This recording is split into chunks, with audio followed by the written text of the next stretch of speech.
La prière se limite-t-elle d'abord aux paroles, à la qualité, voire la quantité des paroles que nous employons pour nous adresser à Dieu, ou se limite-t-elle justement à la quantité ou à la qualité des demandes que nous adressons quotidiennement à Dieu? Peut-on faire le commerce avec Dieu? Voilà une autre question importante.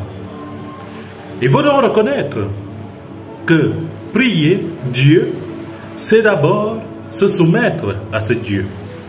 Et d'ailleurs, dans la perspective de la prière, la plupart du temps, nous considérons que c'est l'homme qui se lève vers Dieu. Il faudrait peut-être qu'on soigne cette manière de regarder. La prière, c'est d'abord Dieu qui vient à la recherche de l'homme. Ce n'est pas l'homme qui va à la recherche de Dieu, mais c'est Dieu qui vient à la recherche de l'homme. C'est Dieu qui se révèle à l'homme, qui indique à l'homme à travers ses lois comment celui-ci doit se comporter s'il veut lui être agréable. C'est Dieu qui vient à la recherche de l'homme lorsque, dans le mystère de l'incarnation, notre Seigneur Jésus-Christ vient à nous.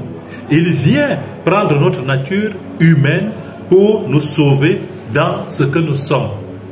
Prier, en d'autres termes, c'est pour l'être humain se laisser se rejoindre par Dieu.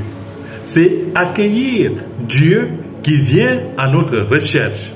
C'est accueillir Dieu qui vient cheminer avec nous. Ce n'est pas d'abord le chemin inverse. C'est Dieu qui vient d'abord à ma recherche.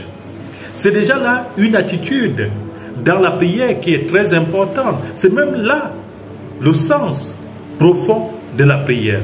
C'est l'homme qui se laisse rejoindre par Dieu et une fois rejoint par Dieu, se laisse élever par ce Dieu.